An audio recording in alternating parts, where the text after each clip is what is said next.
hambaa shawudha.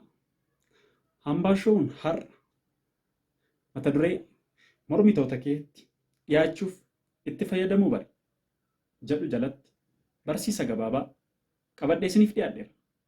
Isin suur-sagalee kana hanga dhumaatti daawwachuudhaan irraa akka barattaniif akka ittiin jajjabaattan haamilee horattan affeerraa gooti. Beeksisa gabaabaa booda walitti deebina.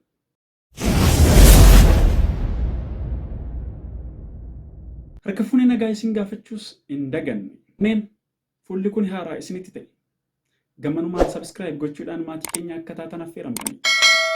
Kanneen fuula kanaaf haaraa hin taanee fi beektan immoo like share gochuudhaan dhaloota qaqqabuu qabu biraan akka nuuf geessan isiniif dhaamna.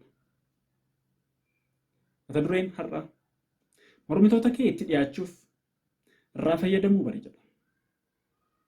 Maarree addunyaa kanarratti namoonni yaada sirriif qajeelaa qaban namoota hundumaan deeggaramanii fuulduratti yeroo isaan furgaane arguutti rakkoo guddaatu mul'ata. Namoonni yaadaaf ejjennoo ilaalcha ati qabduun morman addunyaa kanarra jiraachuu isaanii yoo beekte illee jiraachuu isaanii garuu hin jaallattu ta'uu danda'a.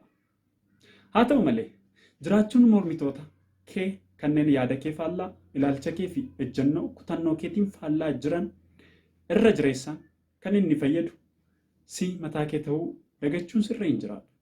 Isaan sadarkaa hir'ina kee qorachaa adeemanii atis hir'ina kee argattee daddaffiin irratti hojjette furmaataa fi faloo waan siif ta'u lafa hir'ina kee kan guutuu danda'u qaawwa kee kan ittiin duuchattu.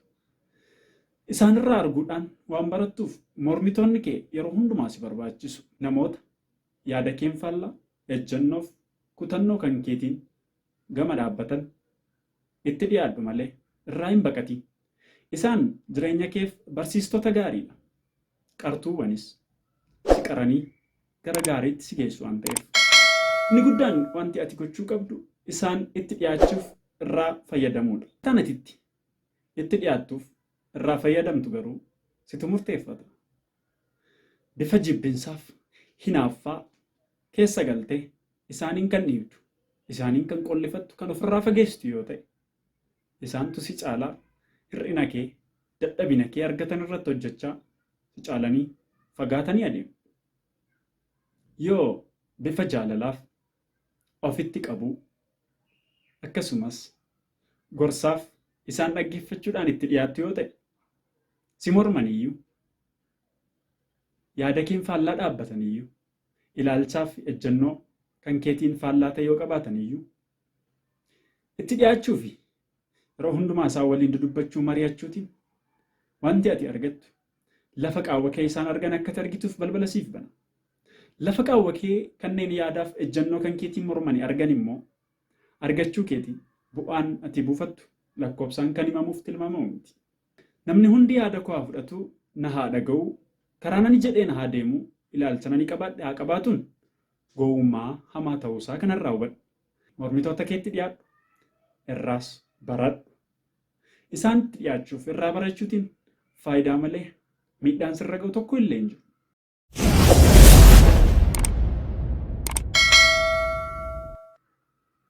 Ammas wanti si hubachiisuu barbaadu. Mormitoota kee akka ta'uun qabuun dagatii. Lafa mormitoonni hin jirretti dadhabinni kee cimina fakkaate hir'inni kee guutuu fakkaatee sitti mul'ata. Wanta hin qabne akka qabdutti yaadda. Lafa hin geenye akka geesseetti waan hin xumurres akka xumurtee fi raawwattee fiixaan bahiinsa argatteetti tilmaamta. Kanaaf yeroo hundumaa mormitoota keetti dhiyaachuu hin dagatii. Isaan jireenya keef utubdootadha, sirreessitootadha. Jireenyi kee isaan keessatti qarameetu qolqarbiin kee ijaarameetu gara fuulduraatti furgaatee akka ati deemtuuf haamileen ati irraa horattu hir'ina isaan si keessatti argan daftee isaan irratti argachuudhaan ariifattee of sirreessaa akka ati deemtuuf si gargaara. Mormitoonniif kanneen yaada faallaa ilaalcha keetii qaban kutannoof ejjennoo keetii qaban si miidhuu caalaa si fayyaduu akka danda'an hin dagatiin. Isaan yeroo hedduu lafa hanqinaaf hir'ina ati qabdu barbaadu. lafa hir'inaaf ati qabdu barbaadanii argachuu isaaniitiin irratti hojjechuutiin si bira darbuuf yookaan immoo si caalaa bu'a qabeeyyii ta'uudhaaf ragaawwan funaannatu. Maarree isaanitti dhiyaachuun kanaaf si gargaara. Isaanitti dhiyaachuu keetiin itti fayyadamuu dandeessa. Lafa hir'ina isaan si keessatti argan atis isaan keessatti arguudhaan dursitee ariitiidhaan daddaftee dhimma kee sirreeffachuu dandeessa. Isaan maarree kanaaf daawwitii gaarii jireenya keeti. Mormitoota kee hin tuffatiin, hin baqatiin. Sana caalaa itti dhiyaachuu irraa barachuuf itti fayyadamuu akka dandeessu dursiitii yaada. Kallattiif karaa argattu hundumaan mormitoota kee ofitti qabi. Isaan sirreeffama jireenyi kee barbaadu hundumaa dhoksaa malee sitti argisiisuu danda'u. Isaan irraa barachuudhaan isaan caalaatti yaada amansiisaaf ilaalcha fiixaan bahinsa qabu ejjennoof kutannoo galma gahinsa isaatiin ga'ee fiixaan bahee mul'achuu danda'u hojjechuu dandeessa. Qophii keenya har'aa kanarraa barumsa bal'aa fi hubannoo guddaa akka argattan shakkii hin qabu.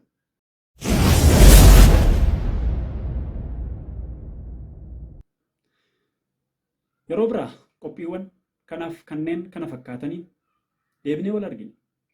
Qophicha qopheessee kan isiniif dhiyeesse akkuma isin beektan an obboleessa keessan Hiikaa Nagishoo Oromtichadha.